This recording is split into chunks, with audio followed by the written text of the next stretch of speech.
Здраво, здраво, уште една епизода, нов еден специјал и повторно во природа. Повторно сме во канцелариите на еден маркетинг агенцијата, ама во дворот, не во канцелариите се таму. Иако со Филипче се гледаа, сега не се гледаат, сега гледаме друго нешто и го гледаме и нашиот гостин. Вие знаете кој е нашиот гостин, го најавувавме, но сепак мене не ми е гајле, ќе си ја земам слободата да го најавам малку подолго. Зошто е тоа? Зошто сум роден во еден интересен период. Период кога една земја се распаѓаше, друга се создаваше и тој период мене лично ми бил одсекогаш многу интересен. И постојат многу документарци и книги на темата, од кои што би ви препорачал, например, да погледнете серијал документарци на РТС, кои што стварно прават фантастични продукти на оваа тема, меѓу кои, да речеме, има два дела, еден документарец кој што се вика Тито Сталин,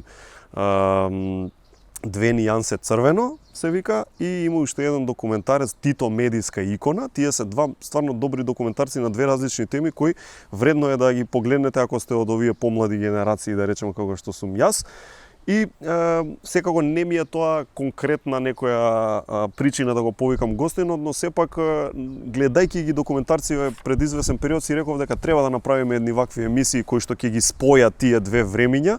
И нема подобар соговорник секако од нашиот гостин на темата. Нашиот гостин кој во него, мислам, препознавам во него еден друг човек од историјата и му го имам тоа лично кажано. Препознавам делот Бен Френклин.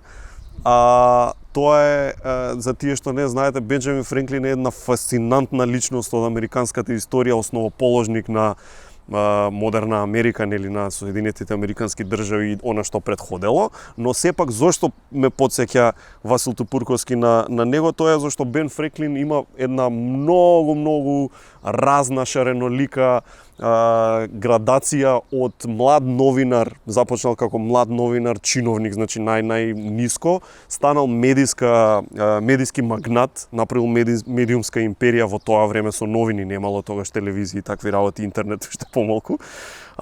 Потоа станал и политичар, тогаш го прави сето она со Америка и, како што реков, еден од основоположници на американската држава, станува голем научник, писател, еден од најголемите изумители на неговото време и ред други работи. А Циле почнува како одличен ученик и најмлад доктор на науки во Југославија во тоа време и се уште е најмлад доктор на науки на овие простори. Подоцна станува и професор по меѓународно право, огромен влюбеник во музиката и диџеј своевремено, дипломат, политичар, писател, спортист и еден куп други работи, така да ете зошто ме потсетува на Бен Френклин, Циле Тупурковски. Ке почнеме, зошто Циле? Циле е егејски надимак. Сите егејци што се викаат Васил, ги викаат Циле. И ја го наследи тоа по автоматизм. Нема друго? Тоа е тоа, а? Тие се Циле. Колку сакаш има Циле. Од дете ве викаат Циле? Од најрано детство, ја не памтам ништо друго. Значи од школа понатака и така. А вака како процентуално колку мина ве викаат Циле, има ли луѓе Васил што ви викаат? Не, скоро сите ме викаат Скоро Циле. сите Циле. А дома како ве викаа, например, како дете? Васил? Не, Циле. Не? Циле. Тоа е егејска традиција. Одлично. Кој, да речам, е друг некој прекар интересен, бидејќи сте човек кој познава многу луѓе.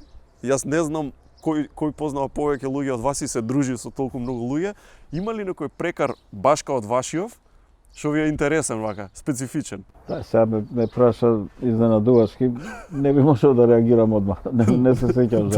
Добро, во ред, ќе го запишеме ова. Каков сте биле како дете? Како дете бев воспитан, но никогаш не сум изол ќотек од татко ми и од мајка ми, никогаш. Немало причина. Па може би било и така. Знамо ти, сестра ми доби еднаш ќутек, па може би имало и причина, ама ете, мене ме поштедија од тоа. Така да... Одличен ученик од секогаш? Одличен ученик од секогаш. Завршив трети клас гимназија во Ѓорги Димитров. Отидов во Америка, пратија 5-6 души од Македонија на размена. И тоа ми е првиот боравок во една значајна земја, а непозната за нас. Иако сите знаевме за Америка, за САД, отидовме таму во непознато. Но да ве вратам малку, имало и ситуации кога и кецови сте добивале, ама не од незнаење. добивав неколку кеса и тоа за помош на соучениците. Ја ќе му правам на некого домашна или пак дури и писмена задача и во некои прилики нема време ни да напишам ни една реченица за мене, ќе отидеше така, морав да ја предадам и ќе се вратеше назад и сега тие викаат прават проблем, кој не напишал име едно друго и ја ќе се пријавам. После тоа пети кец, пак за мене даваа 5. Нема тројка? Немаше тројка. Не сакаа многу професорите, учителите. А ова покажува една особина, барем вака гледајќи, многу голема несебичност. Некако поише како да го ставате општото добро него пред вашето лично добро. Тоа беше карактеристично за мене, колку е добро. Не знам, може би човек треба само за себе да се грижи.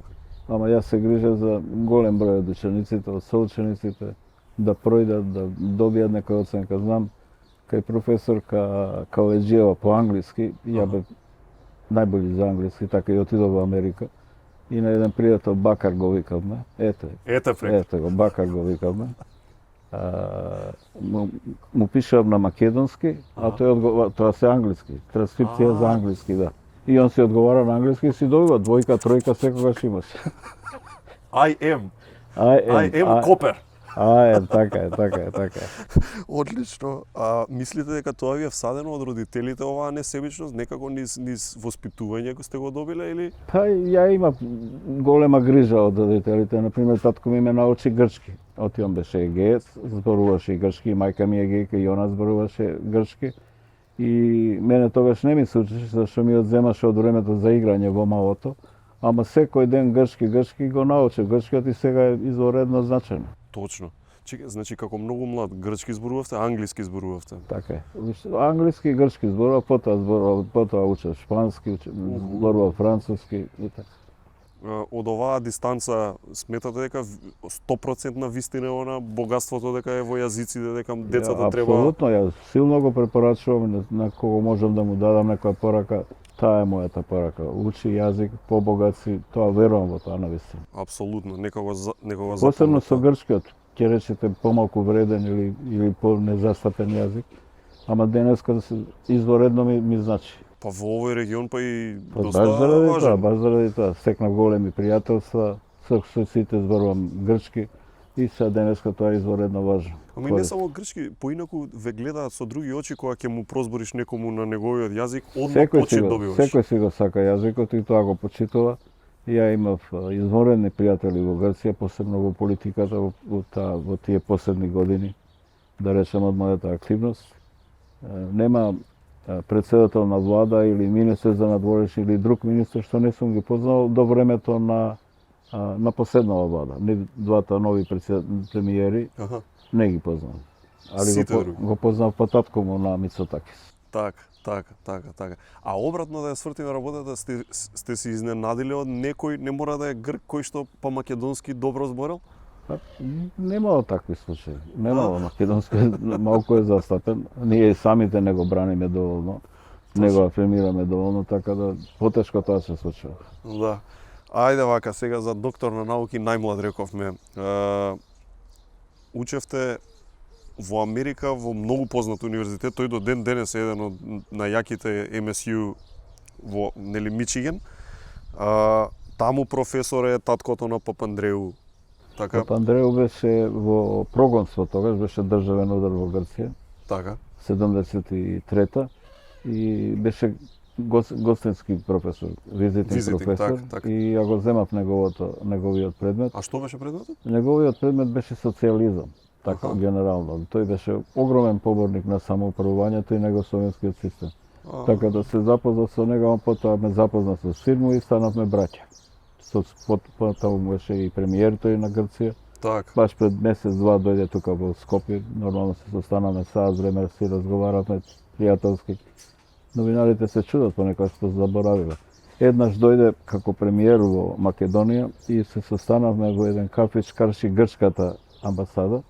И таму прикажавме можеби пола сачета, 7 минути го испразнија кафичот, газдата го испразни, тој еден бивши кошаркаш.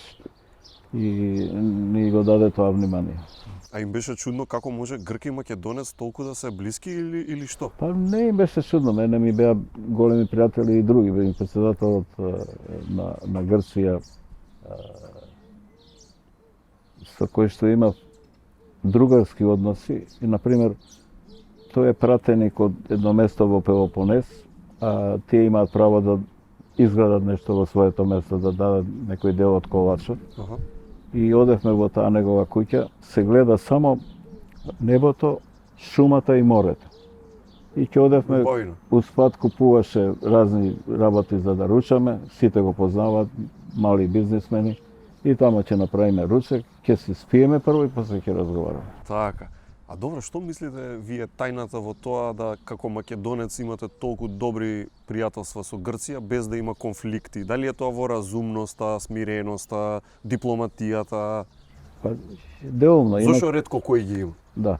Не ги познават, верувам дека не ги познават, или си мислам така. Папулјас беше тој председател. Тој, например, дојде во Београд, кога јас имав една криза овде, сакаа да ме менуваат 88 година, кога имаше еден проблем со водата во Прилеп. Добро. Ја го решив тој проблем, ама направија игра. И потоа прилепчани направија демонстрации, дојдоа во Скопје и викаа Василко, тие ме викаат Василко во Прилеп. Василко вика, ние те сајме, ние ќе те смениме. Така. И овој дојде во Београд, се сретаме во хотел Хајат во Београд, вика, какви проблеми, што можам да ти помогам? Ништо, викам, нема да има проблем. И така и беше. Веројатно игра и улога тоа што сте го зборувале јазикот, ама сигурен сум дека игра улога и тоа што знаете како со луѓе. Па, јас не го земав тоа во предвид, туку дискусијата и темите. Ние разговаравме и за македонското прашање пред се и никогаш нема проблеми со нив да го разбера суштината на нашата страна. Да се разберат страниве. Да, многу е важно вие да разбирате нивната страна и тие да разбираат вашата страна. И тие можности беа огромни затоа што има такви соговорници, тоа беа сепак изводени луѓе. Така е. Добро, да. Не е некој необразувани, не знам како. Изводени луѓе. Точно. Назад на деновите во Америка, што мислите од овој аспект дека значеше за вас како млад човек тоа што толку рано, да речем, сте ја посетиле Америка, па исто останале, нели, потоа? Како ви го трасираше патот? Практично све направи во мојот живот, затоа што 68 јас отидов првпат во 4-ти клас гимназија. Така. Уште средна школа, значи? Средна школа. И тоа е голема широчина, големи пријателства се створија тамо и промени начин на живот. А се снајдовте лесно, доаѓајќи од Југославија? Одма се снајдов, они ме прифатија, ја бев во школото некој вид на звезда. Атракција и кога на полугодија дојдоа некои други странски студенти од Филипини, од Бразил, тие направија прием за странските ученици, мене не ме поканија, воопшто не ме рачуна. Американец? Не ме рачуна, играв американски фудбал, американски бейсбол и кошарка нормално. Кошарка беше мој спорт. А во фудбалов американски која позиција бевте? Шутер. Да? Па да, затоа што можев од првиот ден да настапам, бидејќи јасно е што е целта на шутер. И уште во август месец кога стигнав, побарав и родителите ме однеса, овие ме прифатија одмah, сепак е тоа некој гостин.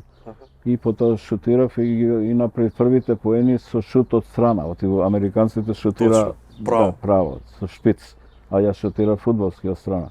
И тие се незаборавни моменти затоа што во училиштето таква популарност тешко се добива. Ние имавме клуб на Варсити клуб, се викаше репрезентативен клуб со членови кои што ве примаат, немаше секој да стане член, значи треба да си репрезентативец, али треба и нешто да значиш. И тој клуб имаше посебни привилегии. Ние облакавме посебен джемпер, буквата П, Plymouth High School се викаше. И сите, посебно девојките околу нас, така беше. Нормално. А предходно, да речем, во југословенскиве денови тука, како одеше со девојките? Ви одеше лесно или спортот ви помагаше да... Па, спортот не е толку во Југославија и во Македонија, иако е изворено значено што бевме спортска нација. Апсолутно, да. Игравме за гимназијата. Ама ваму, значи, каде поважен? Многу поважен. Ама и тука помага, ве познаваат сите, можете да се дружите. Но помлад бев, 1, 2, 3 клас. И такви работи имаше. и ги памтам, секогаш ги памтам. Меѓутоа, не беа тие определувачки. Така.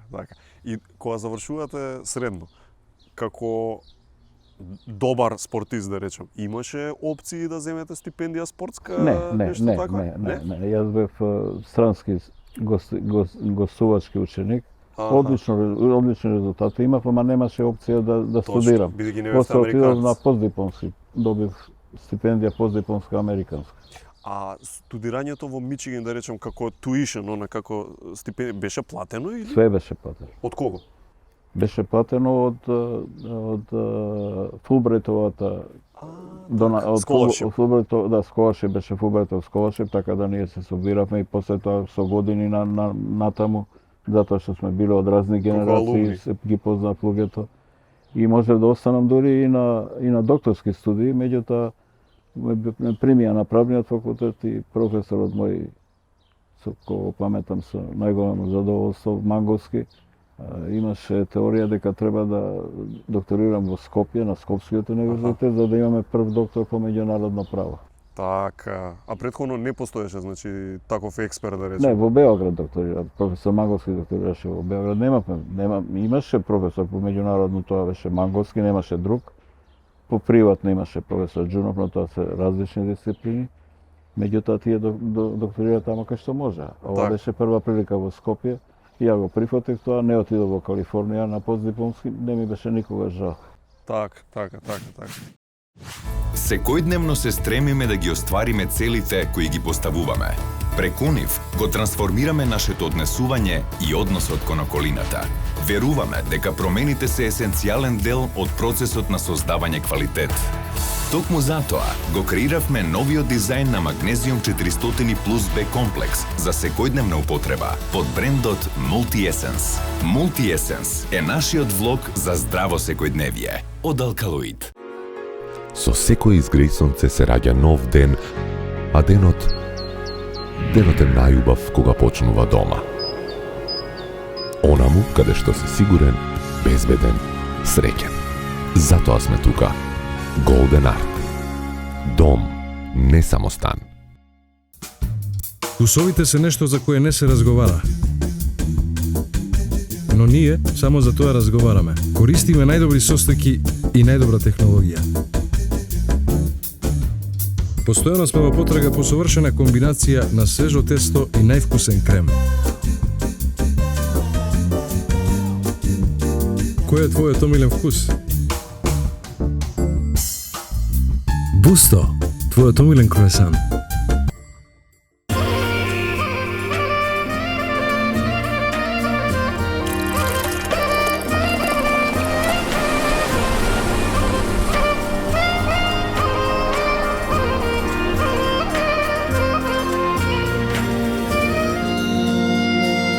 Ново и единствено македонско пиво со 100% јачменов слад. Златен даб, класик.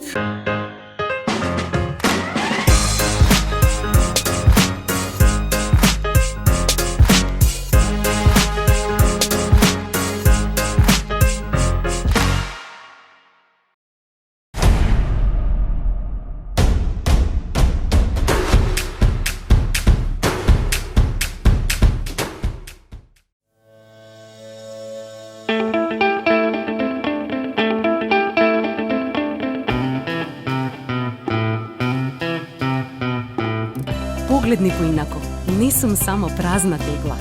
Утре може да се вратам во нова форма. Амбалажата што има минато, може да има и иднина. Ослободете се од стаклената амбалажа во новите зелени контейнери за селекција на стакло во вашиот град. Заедно за почиста животна средина. Селектирај иднина. Пакомак.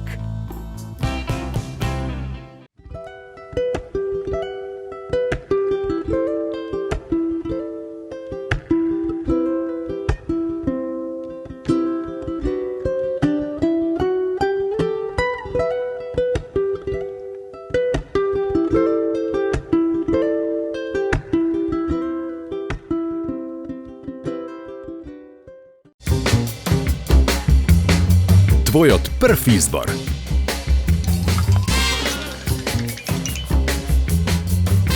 Брилијант. Водечко масло за јадење според потржувачите во Република Македонија. По сите карактеристики. И оваа година бидете дел од неверојатната наградна игра на Елит Кафе. Погледни во кесичката на твоето омилено кафе и очекувај една од наградите да биде твоја. 55 награди од 10.000 денари, телевизори, велосипеди, електрични тротинети, микробранови, електрични гезвиња и над 5000 други вредни награди. На здравје кафе со Елит Кафе. Секојдневно се стремиме да ги оствариме целите кои ги поставуваме. Преку нив го трансформираме нашето однесување и односот кон околината. Веруваме дека промените се есенцијален дел од процесот на создавање квалитет. Токму затоа го креиравме новиот дизајн на Magnesium 400 Plus B комплекс за секојдневна употреба под брендот Multi Essence. Multi Essence е нашиот влог за здраво секојдневие од Alkaloid.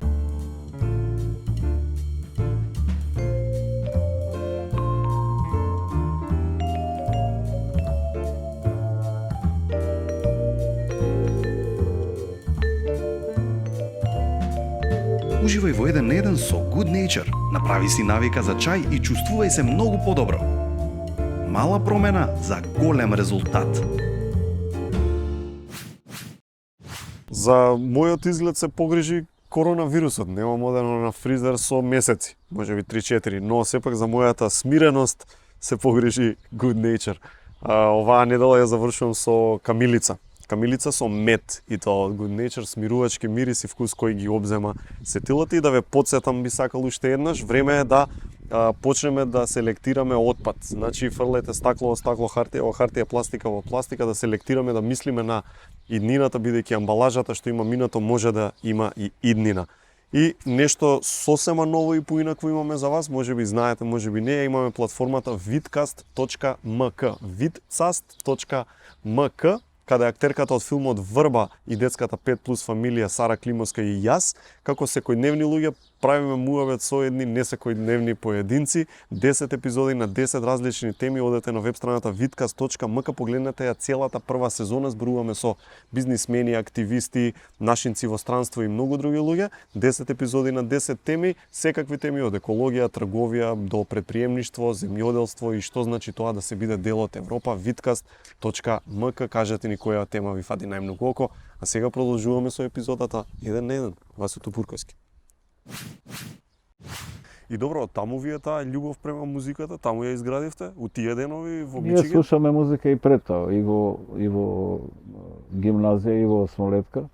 И след Бенеси бевме големи, нели, тогаш беа Beatles и Rolling Stones и така натаму. Не пропуштаме, купуваме плочи на секој начин што се снаоѓавме.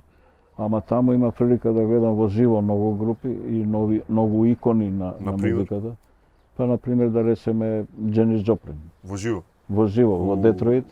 Имаше еден клуб во Детройт, Гренди се викаше, кој што правеше програма, а не ја афирмираше. Ние не знаеме што ќе гледаме кога купувавме карти. Значи одиш во Гренди, па шо има? Одиш во Гренди, ги соблакаш чевлите, сите одевме боси. Ајде. Нема седење на килим.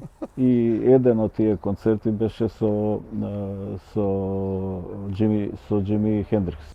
Значи и Хендрикс и Джоплин сте ги гледали у клубот. И Џими Хендрикс и Джоплин во Гренди и и англичанецов, за го заборам како се вика, со Фейси свиреше. Гитарист? Не, соло. Ништо нема да ми текне. Не, тој е многу познат, ама и мене не ми текна во моментот. И па со него имав куриозитет. На 24-ти беше концертот во Гренди, го гледав и него. Род Стюарт, тачно. Sailing беше тогаш најговиот главен хит. И на 25-ти одев во Торонто, имам роднини и за прв пат имам шанса да бидам тама за Божик. И во авионот Eastern Airways, сега више не постои компанијата, од Детройт за Торонто лета Faces и Род Стюарт си одеа од концерт. Направивте муавет, му рекоте здраво? Кај ќе му пристапиш? Доволно беше што го слушав и тој беше и е голема звезда. Како не, да. Мори и како се држи секоја час. Одлично. И сега му ги слушам, и сега му ги слушам хитовите. Да. Род Стюарт. Добро, еве да речам сите овие Хендрикс, Джоплин, Стюарт и сите. Ако треба да издвоите, ова е многу тешко прашање за влюбеник во музика, знам. кој ви е хитот на животот, онака, кој ви е една најомилена песна? Најомилена песма не припаѓа на овие великани. Добро. Тоа песмата му припаѓа на еден од 60-тите на тие олдис ги викав тие песми. Аха. До ден денеска ја наоѓам на YouTube и се викам ако некојаш имам ја прилика да се свири нешто на мојот погреб, иако нема да биде популарно, сакам неговата песма. Песната Give Me Your Heart Tonight. Така е. Дај ми ја твојата душа вечерва. А бевте прав рокер во смисла на и облекување, и имидж, не знам. Ја бев секогаш неформален. Аха. Ја ви донесов тука една фотографија, која што никој не би ме познал, зашто е огромна косата, зараснатоста и све. Така бев до, ја би рекол, до 25-6 години. Потоа помина во младинското раководство и малку се скраси. Али не многу. Останав секогаш со джемпер, со блуза, никогаш со дело, и кога бев на највисоките. Добро, колку пати сте облекле одело во животот? Дело облеков прв пат на погребот на Тито. Мене ме одредија во 8-те души што го следеа копчегот од Лјубљана во Скопје. Значи 8 републики, 8 души мене ме одредија да бидам од Македонија. Вие бевте македонец. Да. И тогаш немав одело, ама имав едно сако и бидејќи сум се здевил во меѓувреме не можеше да се закопчам. И отидов на првиот ден кога стигнавме во Београд, дадовме почесни стражи и младинската организација и ја бев со растегнато одело. Ми се јави некој београđанец, ме направи партали по телефон. Ама се снајдов и му викаме, добро, вие се секирате што умре Тито или ја како бев облечен? Ја, например, не знам како сум бил облечен. Не знам, затоа што се бев насекиран тогаш. Меѓутоа, го послушав, отидов во Београдското народно позориште и земав одело од господа Гвендари, од представата. Од представата со него бев на погребите. Сте се снашле. Добро, сум пазал. А ова со джемперио е така и нели новинарката ве нарекла Джемперовски? Джемперовски ме викаат сите. А во Хрватска тоа не беше со некоја љубов, зашто не ме почитуваат и имаше мислење дека македонците на некој начин се инфериорни во однос на србите. Так. Ја го соборив тоа бидејќи бев супериорен како македонец, а не како инфериорен како македонец и потоа некаде третата година од првиот мандат излезе на 2 страници во средината на Данас, Загребачки Данас, од новинарката Торбарина, која што не пропушташе да ме на некој начин да ме навреди. А меѓутоа имаше се помалку аргументи и во тој момент ме прогласи во опширен текст за Балкански Кисинџер. На еден начин нејзиното извинување било тоа. Така беше. Гледате Еден на еден, овозможено од Бусто, твојот нов омилен круасан.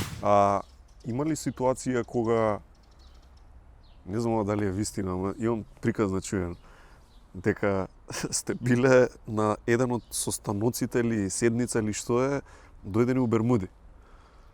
А сте требале да излезете да говорите на говорница? Таа моја неформалност беше позната. Например, во среда се игра европските купови во Београд. Добро. И се игра попладне, немаше тогаш вечерни. И знаеа тие дека ја кога ќе го оставам, имав прв механизам од Сингапур, од каде го купив практично за сметање, ама ја го оставам на маса и пишував, стално они ми се отпишувам. И кога ќе го оставам и кога ќе отидам, а во 3 сат бев на утакмица, одев на утакмица, не бев ни на председател со нешто. А како успевавте да речем овие работи да ви проаѓаат? Што ја знам, ни проаѓа затоа што сепак сме таму еднакви, веќе е тоа многу високо, сепак помислуваат на тоа што го зборуваш и што го застапуваш и мислам дека затоа. Ова не е еден начин како Денис Родман, може би е ексцентричен, ама па е најборбен на терен, така да боле да го трпиме. Па ја не бев ексцентричен, али држав до своето и ако ми одговараше така, молам. Тоа добиваш. Так. Ај малку да... Например, син ми кој што во тоа време беше 4, 5, 6 години, 2-3 пати бил на седница на председателство. Немаше каде да биде во Белград. Како дете од 4 години? Ја го земав со мене, да. на разни конференции во Скопје, тоа го знае исто така И да речеме, може да се случи пример председателство и тука сите да се Милошевиќ и компанија, сите. Државно на партиско председателство не го носам, немам таква слобода. На државно веќе имав, а и толку многу го сакав и до ден денеска се нормално кој секој родител. Што тоа беше неизбежно. Се знаеше дека Васил ќе дојде со син. Какви спомени само има, можам да замислам. Браво. Ако памти има. Интересно. Да. Интересно. Ај за Тито вашиве спомени за Тито да ги евоцираме малку, а и луѓето да ги подсетиме, да речем, на некои работи. Гледајќи го, бидејќи нормално не сум бил тогаш за да ги знам каква била ситуацијата, но гледајќи ги сите овие документарци и така натаму, некако како да добивам впечаток дека Тито имал одлично поставен систем и повеќето од времето шетал по странство некако. Многу не се вртел. Ја би си дозволил да речам дека беше бон виван. Да живееше животот, го сакаше животот.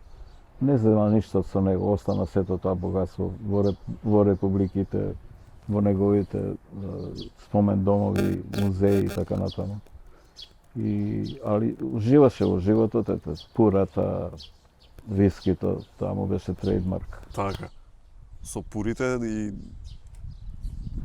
вие уживате? Па се шегуваат моите пријатели дека ја им викам Тито ми ги остави. Им кажувам така им викате? Да, така им викам. Им кажувам по некоја анегдота од тоа време. Добро, вие какви пушите пури, а какви Тито? Па ја не можам да пушам толку добри. Тито имаше пури со тутун од Куба, специјално доставен за него, а му ги правеа во Холандија. Ајде, кубански тутун виткан во Холандија. На највисоко ниво. Човекот уживаше во животот. Ами се грижеше за својот народ. И баш во една таква ситуација некој го праша за пурата и он вика, ги прават во Холандија, вика, али ги продаваат, а немаат право бидејќи ексклузивно ги прават за мене. Знаеш, и тој да се пошегува. Signature model. Така. Назад нова велите се грижал прво за народот, си функционирал секако што треба. Мене ме занима ме интересира како може он да си дозволи таков бонвивански, нели, стил, а при тоа се да тера како што е поставено. Па како не се распаѓа тој систем? Него му го дозволува тоа колегите, да речам, председатели, историски личности тогаш постојат, денеска веќе се другачи, да речем, форматот на лидерите и така натаму. Нема големини така. Негова земја беше светот со неврзаните. А така и се доживуваше? Па така се доживуваше, така го прима. За него беа секогаш посебни почести, посебни дочеци, посебни разговори дома. Он држеше лекции. И на погребот му дојда преку 80-90 шефови на држави. Такво нешто нема се повтори. Да. Имало ли, да речем, имајќи го ова во предвид, некој кој што се обидувал да го подрине тоа, да не дозволи таква величина воопшто да постои во регионот? Па историјата покажува тоа и во национални рамки, во југословенски, а во меѓународната заедница збор да нема, дека големите не го сакаат Тито. Меѓутоа го почитува и мора да следат нешто од неговата политика.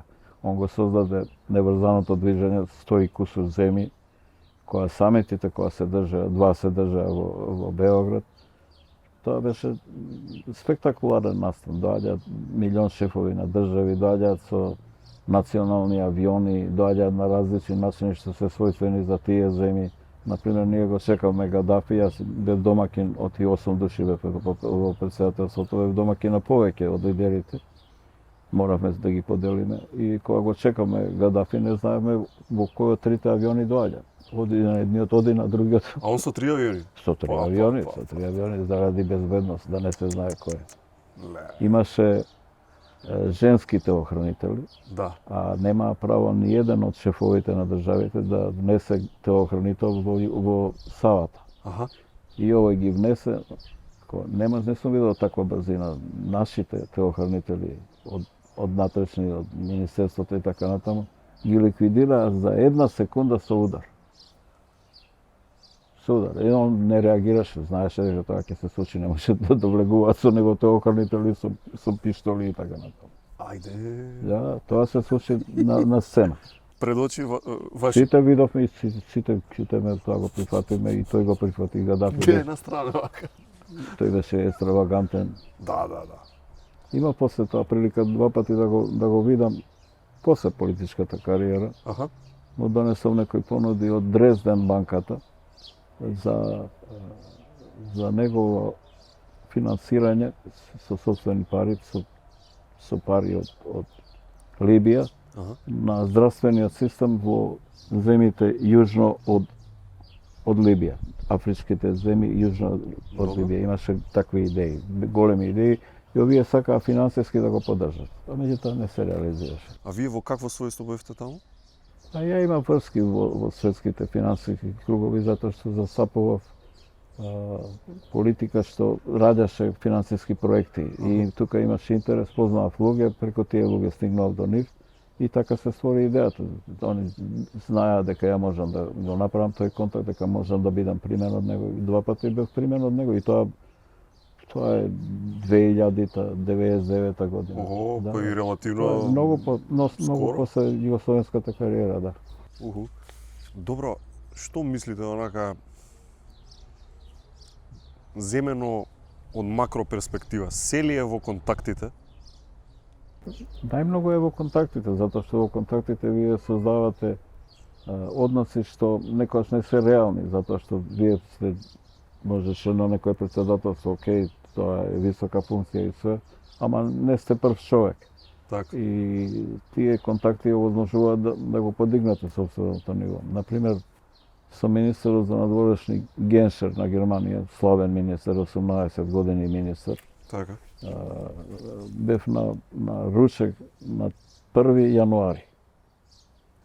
Одно после Нова година. Но после Нова година. Јас се чудев како ќе имаме средба на 1 јануари. Имавме во министерството, траеше 1 минута, само беше можност за сликање. Фото opportunity. Со него ние се сликаме, официјална средба. И отидовме во Бад Годесберг и он вика, затворен беше ресторанот, нормално заради него. И он вика, имаше 2 советника и вика, сега ме интересира изборите во Америка. Тоа беше 91 година беше пред изборите. И нормално ја анализирам по сопствено знаење таа американска значајна ситуација. Значи ова било и над соработка, више и пријателство било и... Па било такво пријателство, имаше такво пријателство и со други значајни личности, например со Деми Келис, со кој што се викаме фратео, браќа, со кој што делевме иста страст понекогаш, например за храната. Така се запознавме. Имаше состанок на групата 7, денови веќе спремаат во Вашингтон, група 7, G7. G7. Најмокниве земји. Така, и тие кои тоа беше во Лондон, секој од, не знаев ја тоа, кога го видов, го уочив. Секоја од тие држави 7 си земаат еден хотел, значаен, и таму се сместува таа безбројна делегација, и тука и се хранат со сопствена храна, домашна. Так, секоја во свој хотел. И Деми Келис прими на еден од тие денови, јас отидов во Лондон и се запознаваме, вика, ај ќе ручаме, окей. Ај, вика, да земе прво, зашто тоа некој вид на самопослуга, секој си зема сопствена. Шведска маса. Да. И се враќаме на масата, јас сум стојал скромно, затоа што ќе разговараме и да не се истакнам со тоа. И он беше огромен вака. И ме гледа, вика, ај сега ќе почнеме пак, вика, ајде да се запознаеме и ајде идеме да земеме ручак. Ај уште еднаш да свртиме. И мене ми беше јасно, си го наполни тањерот и разговаравме со него, тогаш 12 пати се сретнувавме, но бев и на неговата втора приватна свадба и така натаму. Охо, пријателство чимна свадба се вика. Пријателство големо. Баш браќа, значи. Да. Брат Сумисо Попандреу, ние станаме прво младенски функционери. Он дојде на мојот избор за председател, како грчки представник, имаше таков протокол. Потоа се запознавме, па бевме, ја додуше не бев женет, така да не прекршак, он дојде со некоја друга женска во Трогир, во Цавтов. Ја го обезбедив тоа се. И си разговараме ние за најсериозни работи. потоа се сретнуваме безброј пати, последен пат ви кажав, во Скопје пред 1 месец, пред 2-3 месеца. Охо. Ама еве, гледате, пак ќе се навратам на тоа. Значи, човек од Македонија, не сакам воопшто да ја не правам инфериорни и слично, но сепак Македонија е мала земја, не значи ништо во глобалната политика. Човек од Македонија да оствари такви пријателства со толку моќни фигури кои реално менуваат работи светски, мене ми е фасинантно и помалку и гледам и зошто вие очигледно не се осеќате инфериорен во ниедна смисла. Веројатно имате некоја способност да сослушувате и да бидете одличен соговорник, пошто очигледно е дека луѓе уживаат во ваше друштво. Јас сум познавач на светските прилики, на националните односи, на државните односи, на теориите и доктрините што се владеечки во тие големи средини. И сум бил на многу конференции, сум имал можност да настапам, имале можност да ме чујат. Пријателствата се создавале успат. И така е, и во Америка имам до ден денеска пријател, Карл Левин, тој е сенатор од Мичиген, сениор, стариот сенатор од Мичиген, значи има и помлад во таа номенклатура американска. Веројатно и поважен е. Поважен, да. И тој е шеф на комитетот за финансирање за буџетот на Пентагон секогаш. Може би 20 години. 20 години. Исклучително, например, значи, тој исто така ми е брат, затоа што сме ние браќа од Мичиген. Ние сме студирале во различни генерации, тој е 20 години постар од мене, се уште е сенатор, значи одлично се држи. И кога стана муабет на една конференција во Виена, кога стана муабет за тие некои лични односи, лични и други врски што ги имаме, познанства, се најдовме дека сме од Мичиген. А тоа вие кога давате заклетва, ако сте на некое братство член, како што бев јас во Мичигенското, на правниот факултет Мичигенски, прославен, заклетвата е дека ако ви побара помош, ќе му помогнете на брат. Не го познавате, не го познавате. Ние се запознаваме тогаш и од тогаш по 20-30 години сме навистина блиски пријатели, семејни и така натаму. Интересни се тие кланови во универзитети што американците си ги сакаат некако? Многу ги сакаат, имаат братства на секој универзитет. После син ми студираше постдипломски во Вирџинија, не во Вирџинија, студираше редовни и беше член на едно братство во Вирџинија. И сега ние па болно го следавме од страв, дека нешто ќе му биде, нешто ќе се случи, посебно мајка му. И во една ситуација го немаше да се јави, а мораше во одредено време да се чуе и сега ние бараме список на тие браќа и мислиме дека е тоа актуелен список. И се јавувам ја на некој во Илинојс беше и тој ми вика, па јас сум 70 години, вика, ја немам појма кај се тие луѓе. А точно е дека сум брат на тоа братство. И тие се значајни работи зашто им го шират кругот на пријателството, го шират кругот на бизнис односите, на адвокатите, правните се дружат меѓу себе, одат да постигнуваат извонени резултати на тие нивоа. И кога ќе кажете таму, никој не кажува од која држава, него кажува од кој универзитет. Прво таа идентификација е таа, а второ е братството.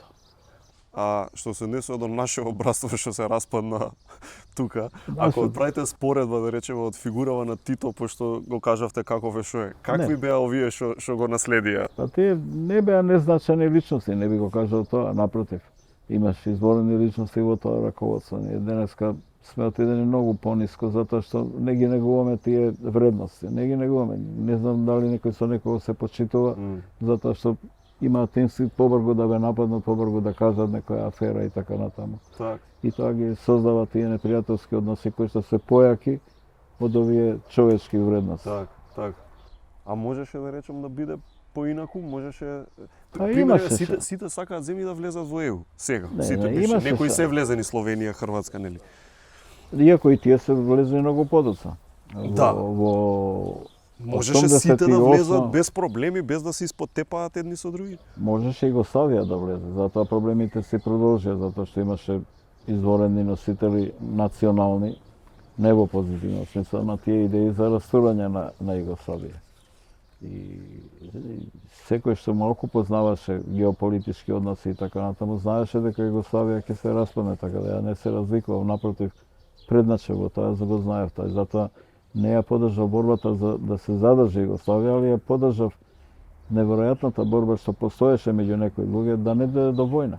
Да не се случи војна во Југославија, ако се растураме, да се растураме како Чехословачка, тогаш на Чешка и Словачка, да дадеме можности за негување на тие односи што денеска би ни биле драгоцени, економските односи, културните односи. Па и некои други сами постојат. Да, бидејќи сега се влечат еден куп багажи од тогаш, непотребни.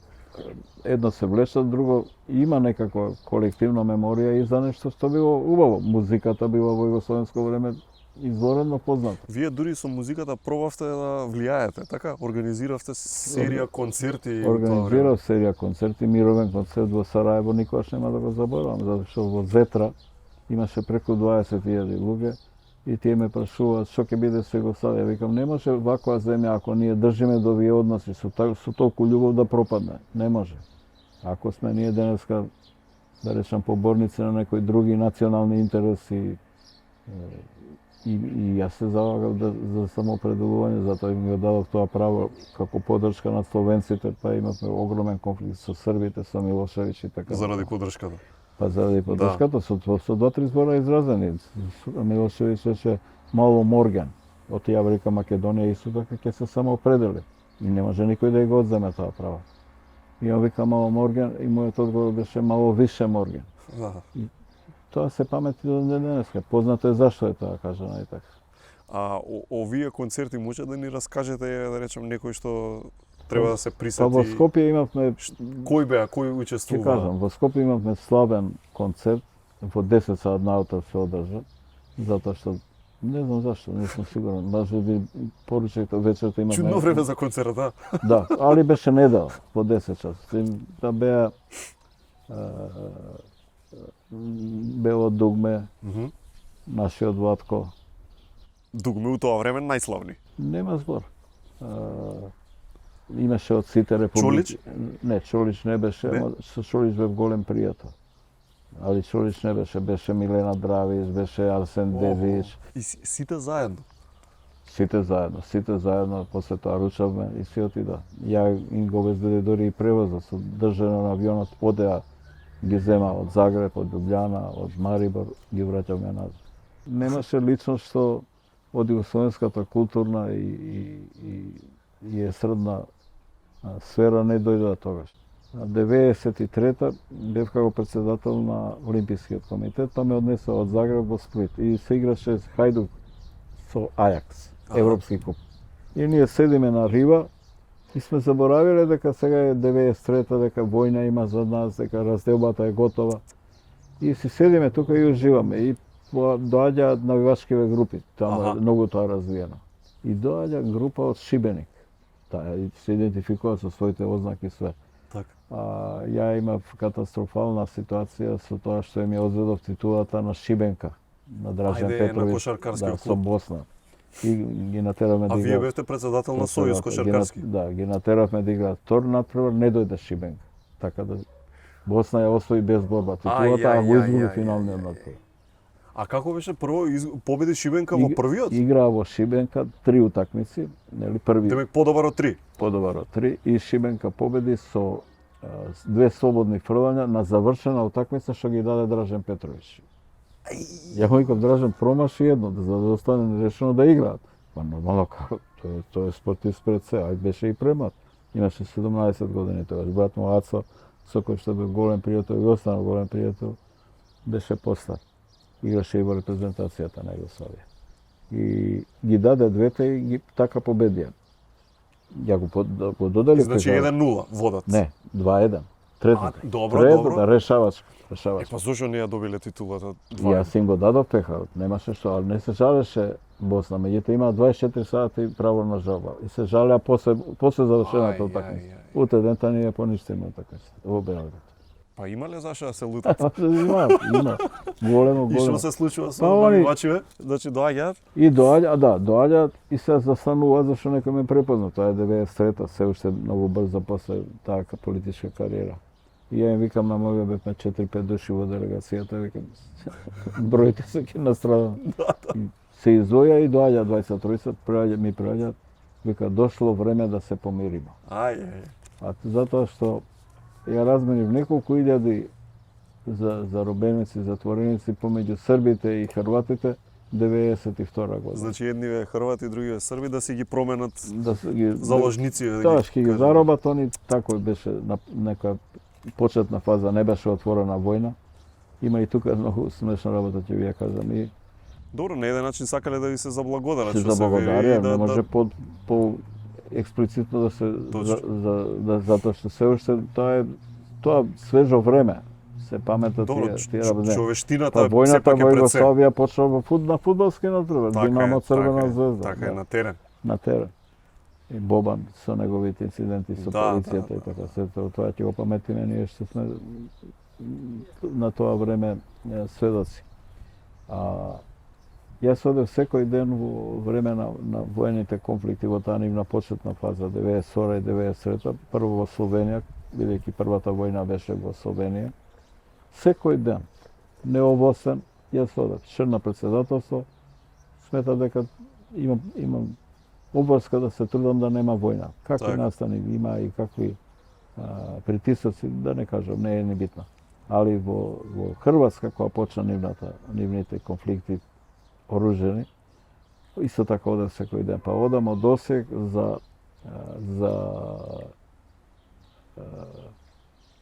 Љубљана? Не, за Осек, од Осек према источна Хрватска, каде што го бомбардира овој најпознат град. Vukovar, да. На таа релација одев најчесто и тука разменувавме заробеници. Так.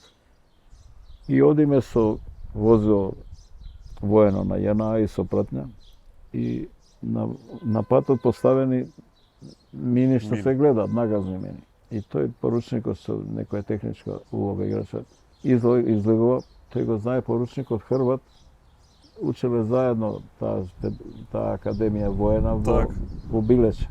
И му се обраќа со име. Склони мине возен члан на председништво. Он искача ги трга, ние проаѓаме.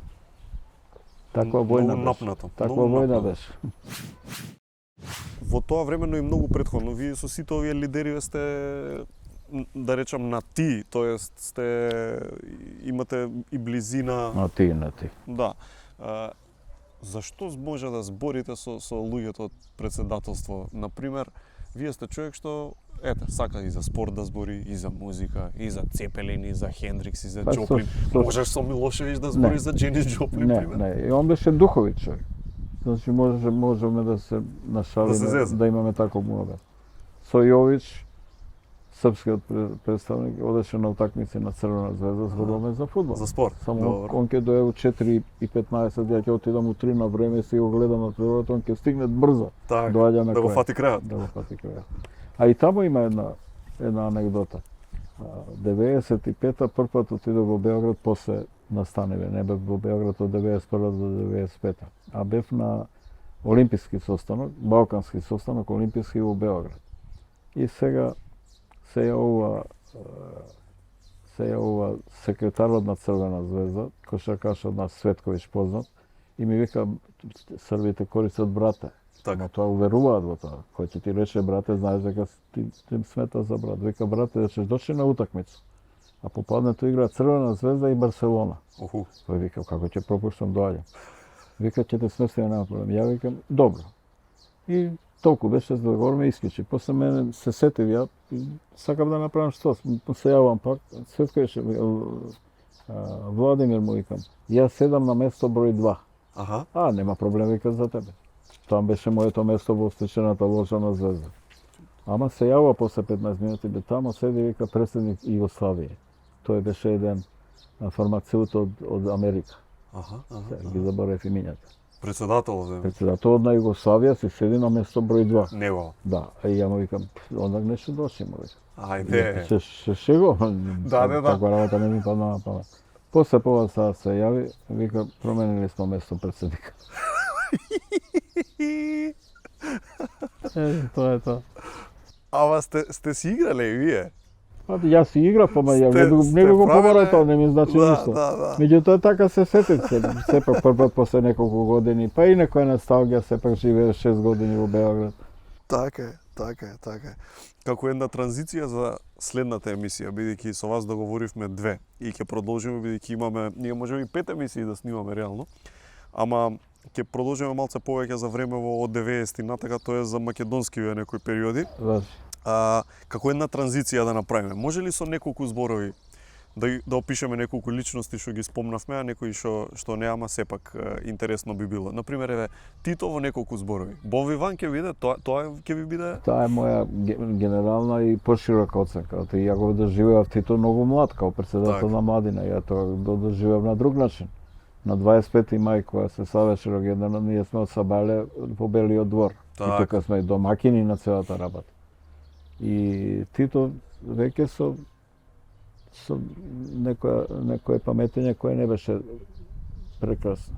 7-8 пати за време на тоа утро ми вика, јесу деца добили колач.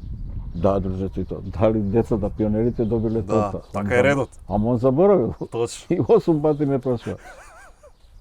Ама не може да му речете, ама не, што ќе му речеш, ништо ние сите вака го гледам. Да. Милошевиќ у неколку збора? Па Милошевиќ ја дадов таа оценка, кој што беше духовит човек и тоа е ретко скоро во тие кругови, така да можеше да се нашали, можеше да направи виц.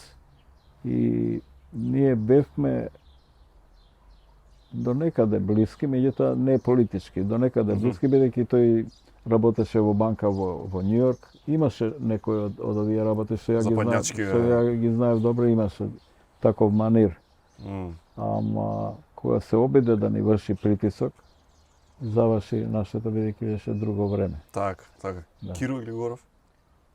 Киро Глигоров, како што го нарекува Титрец, јас се борев за тоа Киро Глигоров да стане председател на Македонија, бидејќи смета дека тој ќе биде најдобар татко на нацијата. Години, искуство и така натаму.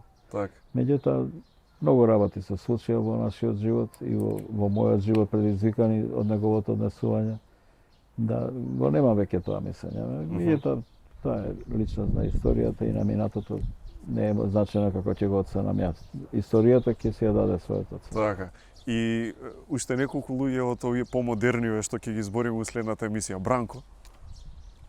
За Бранко, за жал, немам добро мислење.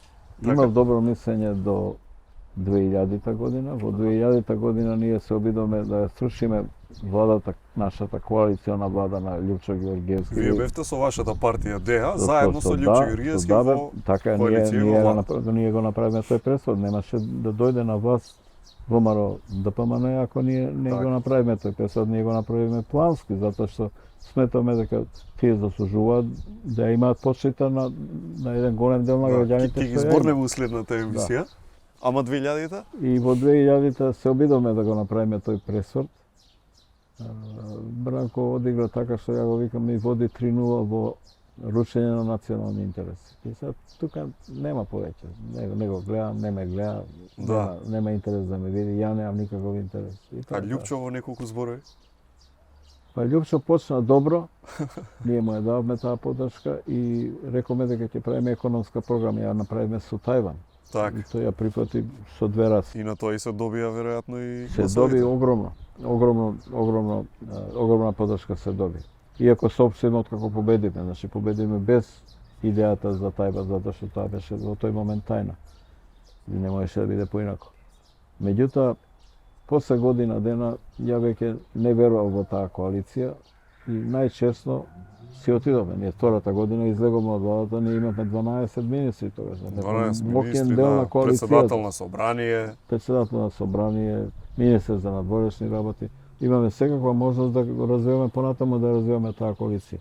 Али кога таа падна на основните постулати на економскиот проект, што по моје длабоко верување до ден денеска битно ќе ја променеше Македонија и ќе ја дадеше реална шанса за висок пласман, да речем, во светот на нациите, со преко економијата.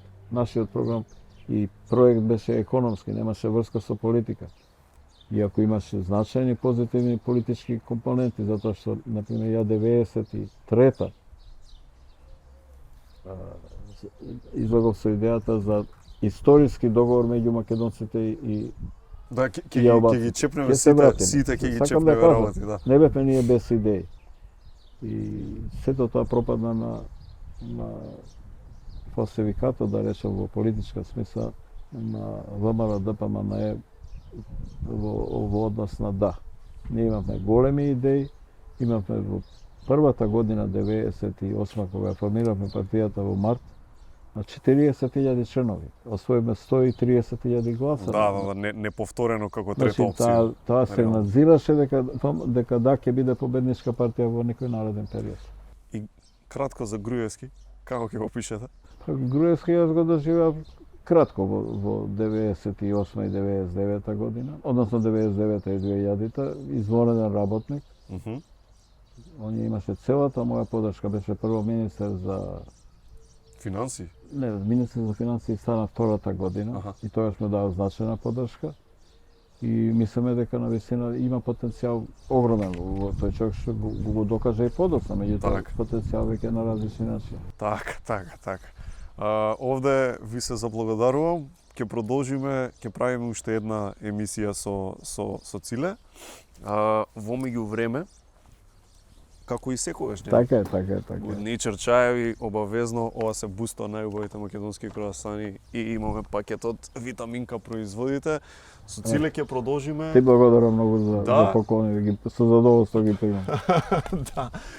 Сега одмараме и ќе имаме уште една емисија со Циле. Значи следете не на Facebook, на Instagram, на социјалните медиуми и чекајте следната емисија со Циле и секако на телевизија на Канал 5, кога ќе зборуваме за 90-тите нааму. Значи ова беше супер муавет за сето она што се случуваше пред 90-тите, ама имаме уште многу со господинот Васо Топурковски што да збориме. Се согласувам. Треба и да кажам понешто, многу малку сум кажал.